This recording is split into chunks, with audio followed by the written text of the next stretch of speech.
The story you're about to hear is a compilation of documented true facts about historical characters, events, or locations. Please sit back and listen as I narrate this story to you. Curses are a common theme in the occult, and stories abound. None more macabre than Rudolph Valentino's tiger's eye ring. Rudolph Valentino was born Rodolfo Guglielmi in Castellaneta, Italy in 1895. He immigrated to the United States in 1913 and worked as a gardener, dishwasher, waiter, and gigolo before becoming a minor vaudeville dancer. He went to Hollywood in 1917 and appeared as a dancer in the film Alimony. Valentino became known to casting directors as a dependable Latin villain type, and he appeared in several minor roles before landing a lead role in The Four Horsemen of the Apocalypse in 1921. The film, which included a memorable scene of Valentino dancing the tango, catapulted the rakishly handsome Italian into stardom overnight. His popularity skyrocketed following the release of romantic dramas such as The Sheik in 1921, Blood and Sand, 1922, and The Eagle, 1925. When the sultry and sensual Valentino appeared on the screen, the audience reportedly fainted. Known simply as the Latin Lover, he was at the height of his fame when he purchased his infamous ring at a shop in San Francisco, despite warnings from the shopkeeper who told the actor that the ring's previous owners had all met with misfortune. That ring was a simple silver ring with a tiger's eye stone that was polished and set into a man's ring, but it caught the eye of the famed silent film star Valentino, the first international male sex symbol. Valentino had to have the simple ring with a semi-precious stone, so he bought it. Then again, maybe he should have listened and avoided it because something went wrong after he purchased the ring. Valentino wore the ring during the filming of The Young Raja, his only box office flop. Valentino's common sense apparently got the better of him for a while, and he put the ring away, only to bring it out again for the premiere of his next film, Son of the Sheik. Valentino collapsed outside his New York apartment a few weeks after the film's release and was rushed to the hospital. He was initially diagnosed with acute appendicitis, but it was later discovered that he had several ruptured ulcers. He underwent surgery but died of septicemia at the age of 31. Following his death, an estimated 100,000 people gathered outside his funeral home to mourn, and they rioted, smashed windows, and fought with police to get a glimpse of the deceased star. It is said that several women and at least one man killed themselves in their grief due to his death. Some believe Valentino's ghost is still looking for the ring and intends to destroy it. Every Valentine's Day, fans still flock to his Hollywood Forever cemetery crypt, leaving him gifts and cards. Each year, on the anniversary of his death, a mysterious lady in black appears at his tomb and leaves a single red rose. Even though Valentino was seeing at least one other woman at that time, Pola Negri, an actress, insisted on being the fiancé and rode in the funeral wagon that took Valentino's body by rail back to California, stopping at every small town along the way for mourning fans to pay their respects. In addition to taking center stage, Negri took the cursed ring as a memento of Valentino's state. After 9 months, she had recovered sufficiently to marry Serge Medivani, a Georgian prince. She had a miscarriage, which she mourned for the rest of her life, and her marriage quickly fell apart.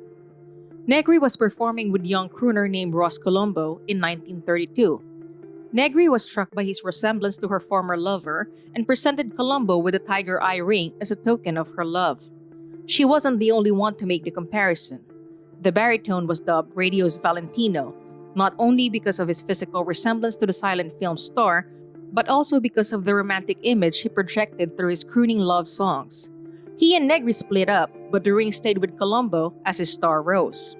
With hits like You Call It Madness, But I Call It Love, and Too Beautiful for Words, he was at the pinnacle of his career in 1934. The latter song he had written for Carole Lombard, the beautiful blonde star he adored. She reciprocated his feelings and planned a dinner date with him on September 2nd, 1934. During the day, he paid a visit to his good friend, photographer Lansing Brown, and he was wearing the ring. Lansing Brown had an antique firearms collection, and he was playing with a dueling pistol while his friends sat in the library. The gun unexpectedly went off in his hands, and a fragment of bullet ricocheted off a table and struck Colombo above the left eye. He died in a hospital at the age of 26. Colombo's belongings were given to his cousin, who immediately gave the ring to Colombo's best friend, Joe Casino, an entertainer.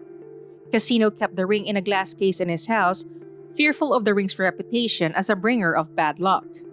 After a while, he let friends persuade him that the curse was nothing more than superstition, and he took the ring out of its case and began to wear it.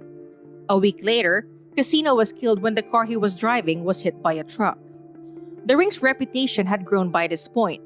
When Casino's brother, Del, inherited it, he was convinced the curse was nothing more than a series of grim coincidences and wore it for many years without incident, even lending it to a Valentino impersonator who also experienced no ill effects, prompting one newspaper columnist to print that the ring was not cursed. However, it was stolen by James Willis, who set off the alarm in the house, and when police arrived, they shot and killed Willis. The ring was discovered inside his pocket. Del decided not to tempt fate any further and kept the ring under lock and key until it was requested by Jack Dunn, a figure skater being considered for the role of Rudolph Valentino in an upcoming biopic on the infamous actor's life produced by Edward Small. Dunn was a world medalist in ice skating before retiring in the hopes of following his ex-girlfriend, Sonia Henney, into a career in film. Dunn had already appeared in one film, Everybody's Girl, and was set to star in another, The Duke of West Point, when he was asked to screen test for the role of Rudolph Valentino in 1938. The producer dressed Dunn in actual items from Valentino's wardrobe, and he borrowed the ring from Casino to complete the look. Dunn, dressed as the Sheik, made an excellent Valentino, and everyone agreed the test went very well. After finishing his work, Dunn went on a hunting trip to Texas with some friends. He was a novice hunter who did not appear to have done any shooting, and yet he died a week later from the rare blood disease tularemia, possibly from handling a dead rabbit. He was 21 years old. The ring was returned to Del Casino, who kept it in a chest until his death of natural causes, at which point his executors moved it, along with several other possessions, to a bank vault in Los Angeles. During the Tiger Eye's stay, the bank was robbed twice, with one of the robberies resulting in the theft of the ring itself. Several of the robbers were shot and killed by police during the subsequent chase. After being apprehended, the gang's leader stated that if he had known what was in the vault, he would have chosen a different bank.